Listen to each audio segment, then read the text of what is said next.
Assalamu alaikum friends, hope you all are fine. Today we will discuss Interphysics chapter number 11 heat. So friends, first lecture में हमने discuss किया था heat, transmission of heat, conduction, convection, radiation और why earth is not in thermal equilibrium with sun.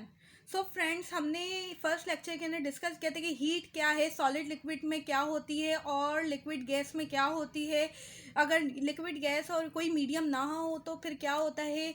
और हमने एक discuss किया था कि अर्थ और सन के दरमियान इक्विलिब्रियम क्यों नहीं है। सो फ्रेंड्स, इसका ये फर्स्ट लेक्चर है जो आप लाजमी देखिएगा ताकि आपके कॉन्सेप्ट अच्छे से अच्छे क्लियर हो। देन सेकेंड लेक्चर में हमने डिस्कस किया था what is difference between heat and temperature, heat और टेम्परेचर के में डिफरेंस क्या है, ये लेक्चर 2 था।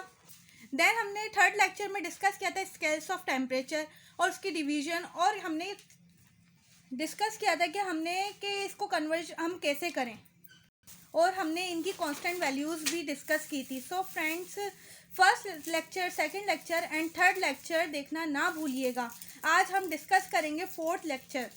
सो फ्रेंड, फोर्थ लेक्चर हमारे पास है हीट कैपेसिटी। अब आप लोग सोच रहे हो कि हीट कैपेसिटी क्या होता है। हीट कैपेसिटी होता है the amount of heat required to raise the temperature of the substance through 1 kelvin is called heat capacity. So friends, किसी भी सब्सटेंस की अगर हम टेम्परेचर को 1 केल्विन तक बढ़ाना चाहते हैं तो उस वक्त जो भी हीट हमें चाहिए होगी वो क्या कहलाती है, हीट कैपेसिटी कहलाती है। हीट कैपेसिटी अब ये मुकम्मल तो नहीं हुई ना। सो फ्रेंड्स, ये क्या है, फॉर्मूला। अब फॉर्मूला हमारे पास है हीट कैपेसिटी का। हीट कैपेसिटी बराबर है delta Q upon delta T. Delta Q क्या है, change in. So friends, let delta Q is the heat energy and delta T is the change in temperature. इनका unit है joule पर kelvin. इसकी हम derivation भी समझेंगे, लेकिन अभी इतना ही। अब हीट कैपेसिटी हमारे पास, इसका फॉर्मूला हमें मालूम हो गया। अब हमें हीट कैपेसिटी की डेफिनेशन को क्या करना है, पूरा करना है। अब हम क्या करेंगे, इसके साथ हम स्पेसिफिक हीट कैपेसिटी डिस्कस करेंगे। आए मिलकर स्पेसिफिक हीट कैपेसिटी डिस्कस करते हैं। The amount of heat required to raise the temperature of 1 kilogram of a substance through 1 kelvin is known as specific heat capacity. अगर हम किसी भी सब्सटेंस का 1 किलोग्राम लेंगे तो हमें क्या करना पड़ेगा, 1 केल्विन ही टेम्परेचर देना पड़ेगा। मतलब अगर हम किसी भी सब्सटेंस के 1 केल्विन को 1 केल्विन टेम्परेचर बढ़ाना चाहें तो हमें मास भी 1 किलोग्राम ही लेना होगा। उसको हम क्या कहते हैं, स्पेसिफिक हीट कैपेसिटी कहते हैं। The amount of heat required to raise the temperature of. So friends, simple words में हम कहते हैं कि अगर हम 1 केल्विन टेम्परेचर दें तो हमें कितना सब्सटेंस भी कितना चाहिए होगा, 1 किलोग्राम ही चाहिए होगा। स्पेसिफिक हीट कैपेसिटी का फॉर्मूला होता है हमारे पास, स्पेसिफिक हीट कैपेसिटी बराबर होती है delta Q upon M delta T. So friend, delta Q क्या है, चेंज इन हीट, और एम क्या है हमारे पास, मास, किलोग्राम, ठीक है, और डेल्टा टी क्या है, change in temperature.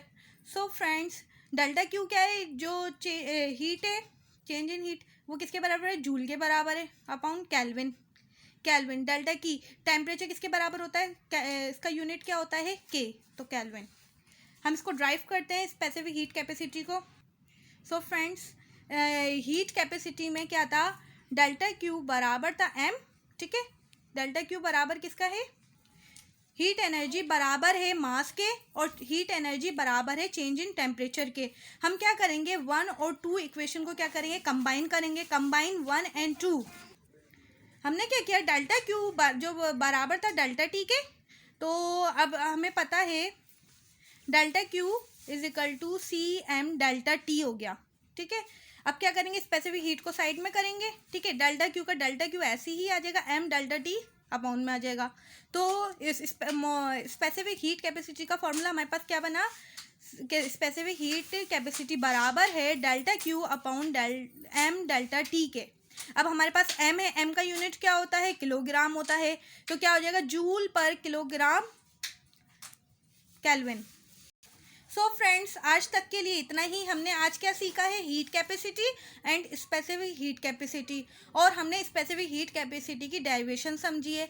I hope आपको मेरा ये लेक्चर समझ आया होगा, पसंद आया होगा। सो फ्रेंड्स, अगर आपको मेरा ये लेक्चर समझ आया, पसंद आया, तो मेरी वीडियो को लाइक करें, मेरे चैनल को लाजमी सब्सक्राइब करें और मेरी वीडियो को ज़्यादा से ज़्यादा शेयर करें और मुझे कमेंट करके बताएं कि मेरी वीडियो आपको कैसी लगी।